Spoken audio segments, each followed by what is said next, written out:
Hello friends, मैं प्रियंका शर्मा आप सभी दर्शकों का स्वागत करती हूं। मैं आपके लिए विश्व एवं भारतीय प्रागैतिहासिक चित्रकला के प्रमुख केंद्र से संबंधित महत्वपूर्ण प्रश्न लेकर आई हूं। आइए चलते हैं वीडियो की ओर। हमारा क्वेश्चन है, हड़प्पा का संबंध है, तो इसका आंसर है इंडस वैली से। हड़प्पा का संबंध इंडस वैली से है। नेक्स्ट क्वेश्चन है, पुरातात्विक महत्व का स्थल लोथल कहाँ स्थित है? तो इसका आंसर है गुजरात में। लोथल गुजरात के अहमदाबाद जिले में भोगवा नदी के किनारे स्थित है। इसकी खोज वर्ष 1954 में SR राव ने की थी। लोथल को लघु हड़प्पा या लघु मोहनजोदड़ो भी कहा जाता है। यहाँ से अग्निकुंड का एक अवशेष भी मिला है। नेक्स्ट क्वेश्चन है, प्रथम कांस्य प्रतिमा किसकी है? तो इसका आंसर है नृत्यांगना। मोहनजोदड़ो के पूर्वी टीले को HR, VS तथा D के क्षेत्रों में बांटा गया था। इसमें HR क्षेत्र अत्यंत प्रसिद्ध है। मोहनजोदड़ो के HR क्षेत्र से प्राप्त 11.5 सेंटीमीटर लंबी नर्तकी की कांस्य की धातु मूर्ति अत्यंत प्रसिद्ध है। आभूषणों को छोड़कर यह मूर्ति बिल्कुल नग्न है। तो प्रथम कांस्य प्रतिमा किसकी है? तो इसका आंसर है नृत्यांगना।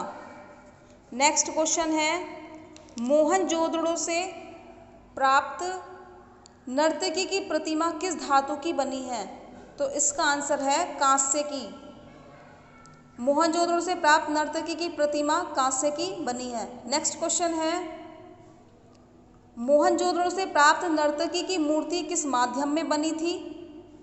तो इसका आंसर है धातु। मोहनजोदड़ो से प्राप्त नर्तकी की मूर्ति धातु माध्यम में बनी थी। नेक्स्ट क्वेश्चन है, प्रथम धातु मूर्ति किस सभ्यता से प्राप्त हुई है?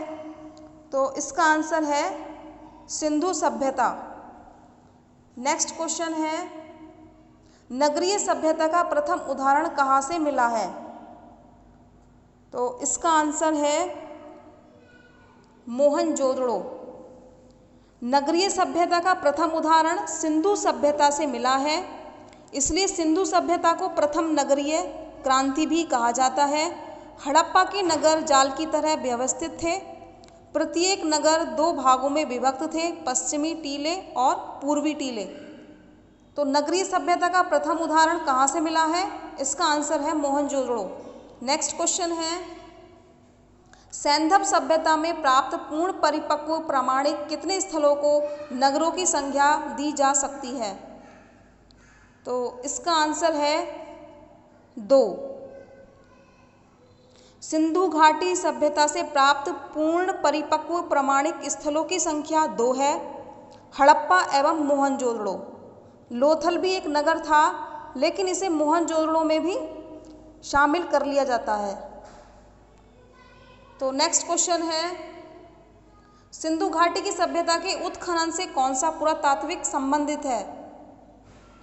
तो इसका आंसर है राखलदास बनर्जी। सिंधु घाटी की सभ्यता के उत्खनन से राखलदास बनर्जी संबंधित हैं। इन्होंने वर्ष 1922 में मोहनजोदड़ो स्थल की खोज की।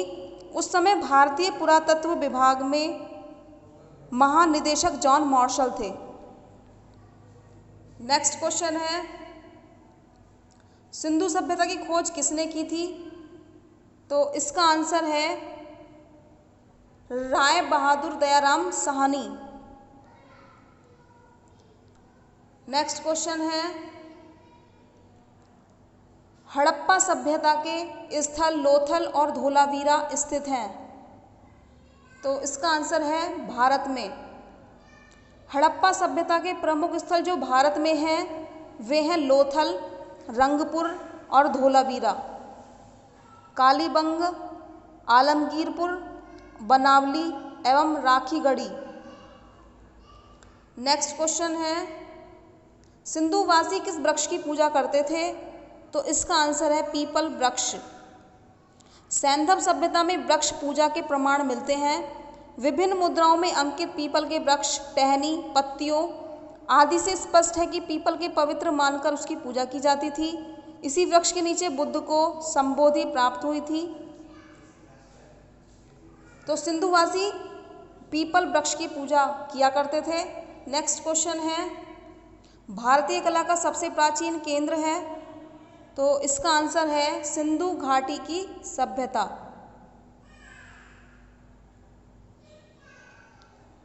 प्राचीन केंद्र सिंधु घाटी की सभ्यता स्थलों से जो चित्रकला, मूर्तिकला और स्थापत्य के अवशेष मिले हैं, उनसे उस युग की महान कला का परिचय मिलता है। नेक्स्ट क्वेश्चन है, हड़प्पा मोहनजोदड़ो किस सभ्यता से संबंधित है, तो इसका आंसर है सिंधु सभ्यता से। हड़प्पा तथा मोहनजोदड़ो सिंधु सभ्यता से संबंधित थे। ये एक दूसरे से 482 किलोमीटर दूर सिंधु नदी द्वारा जुड़े थे। पिग्गट महोदय ने इस नगरों को सिंधु सभ्यता की जुड़वा राजधानियां कहा है।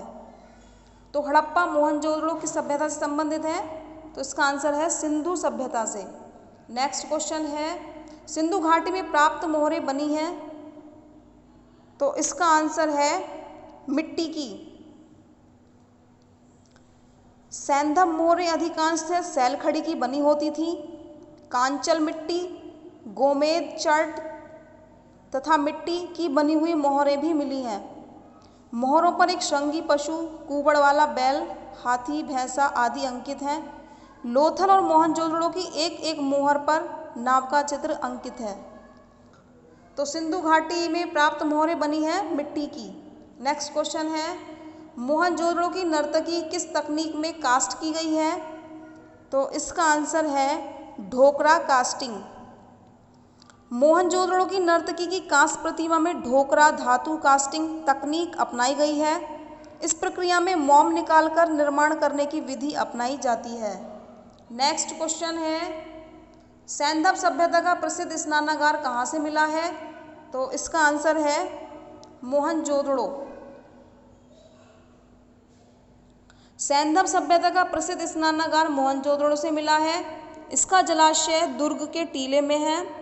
इसका फर्श पक्की ईंटों का बना है। पास के कमरे में बड़ा सा कुआं है। इस सभ्यता में एक आयताकार भी मिला है जिसे डॉक यार्ड, जिसे नौका घाट कहा गया है। नेक्स्ट क्वेश्चन है, हड़प्पा सभ्यता इनमें से किसके लिए प्रसिद्ध है, तो इसका आंसर है ईंटों के उपयोग के लिए प्रसिद्ध है। हड़प्पा सभ्यता ईंटों के उपयोग के लिए प्रसिद्ध है। नेक्स्ट क्वेश्चन है, अधिकांश प्रागैतिहासिक चित्र कहाँ मिलते हैं, तो इसका आंसर है गुफाओं में। नेक्स्ट क्वेश्चन है, दक्षिण भारत का कौन सा केंद्र प्रागैतिहासिक चित्रों के लिए मशहूर है, तो इसका आंसर है बेलारी। दक्षिण भारत में बेलारी की गुफाओं में प्रागैतिहासिक चित्र प्राप्त होते हैं। यह स्थान उत्तर पाषाण युग के मानव का प्रमुख केंद्र था। नेक्स्ट क्वेश्चन है, मोहनजोदड़ो स्नानागार के पूर्व दिशा में स्थित स्तूप का निर्माण किस काल में किया गया था, तो इसका आंसर है कुषाण काल। मोहनजोदड़ो के दुर्ग टीले को स्तूप टीला भी कहते हैं क्योंकि इस टीले पर कुषाण काल का स्तूप बना है। दुर्ग के टीले पर ही स्नानागार, अन्नागार, सभा भवन एवं पुरोहित आवास बने हुए थे। तो मोहनजोदड़ो स्नानागार के पूर्व दिशा में स्थित स्तूप का निर्माण कुषाण काल में किया गया था। नेक्स्ट क्वेश्चन है, नवपाषाण युग में लोगों ने निम्नलिखित में से किसको अपना कर मूलभूत प्रौद्योगिकी परिवर्तन किया था, तो इसका आंसर है कृषि। खाद्यान्नों का उत्पादन सर्वप्रथम नवपाषाण काल में हुआ। यही वह समय था जब मनुष्य कृषि कर्म से परिचित हुआ। नवपाषाण काल में ही जौ एवं गेहूं की अन्य किस्म की खेती के योग्य बनाया गया, जिसमें कृषि जन्य गेहूं का उद्भव हुआ। भारतीय उपमहाद्वीप के कोल्डी हवा तथा मेहरगढ़ को दो नवपाषाणिक ग्राम बस्तियां थीं जहां से चावल एवं गेहूं के स्पष्ट प्रमाण मिलते हैं। तो नवपाषाण युग में लोगों ने निम्नलिखित में से किसको अपनाकर मूलभूत प्रौद्योगिकी परिवर्तन किया था? तो इसका आंसर है कृषि। नेक्स्ट क्वेश्चन है, तराशे गए चमकीले पत्थर के औजार कहाँ प्रयोग किए गए हैं? तो इसका आंसर है नवपाषाण काल। तराशे गए चमकीले पत्थर के औजार नवपाषाण काल में प्रयोग किए गए हैं। नवपाषाण काल में मनुष्य पत्थरों के यंत्रों पर पॉलिश करता था और चाक पर बने मिट्टी के बर्तनों का प्रयोग करता था। कुछ स्थानों पर हिरौंजी के टुकड़े, सिल और पत्थर प्राप्त हुए हैं जिन पर हिरौंजी को पीसा जाता था। नवपाषाण युग के मानव ने सर्वप्रथम चित्रकला का प्रयोग किया। नेक्स्ट क्वेश्चन है, मिट्टी के बर्तनों का आविष्कार किस काल में हुआ? तो इसका आंसर है सिंधु सभ्यता में। नेक्स्ट क्वेश्चन है, सीगरिया गुफा के चित्र किस चित्रकारी से मिलते जुलते हैं? तो इसका आंसर है अजंता से। भारतीय बौद्ध भिक्षु धर्म के प्रचार हेतु सुदूर पूर्वी तथा दक्षिणी देशों की ओर गए और उनके साथ ही भारतीय चित्रकारी, धर्म तथा दर्शन आदि भी उन देशों में पहुंचा। श्रीलंका में भी इस प्रकार का भारत की अजंता शैली की चित्रकला इन्हीं धर्म प्रचारकों के साथ पहुंची। श्रीलंका में सीगरिया नामक गुफाओं में अजंता के चित्र शैली के दर्शन होते हैं। मिलते हैं नेक्स्ट वीडियो में। थैंक्स।